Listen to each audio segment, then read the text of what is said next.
Olá, meu nome é Rodrigo Biondo e eu sou responsável pela assistência técnica e suporte pós-vendas da Vidence Medical. Hoje vamos falar sobre como fazer a correta manutenção do seu Ethereum MX. É muito importante conhecer essas dicas para que você possa utilizar o seu equipamento de forma correta e prolongar a vida útil do aparelho. Neste vídeo você vai aprender sobre todos os cuidados que você deve ter com o Ethereum MX, além de falarmos sobre manutenção preventiva para clientes e distribuidores. Vamos começar?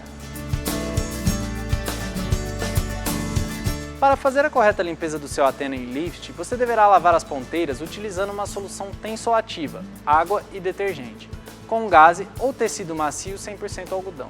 Para a esterilização, passe as peças por autoclave com os seguintes parâmetros de ciclo.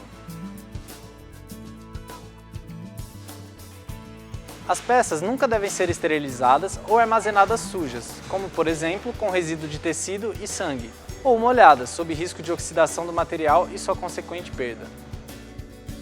Então é isso, espero que você tenha entendido todos os procedimentos e caso ainda tenha alguma dúvida, entre em contato com a gente.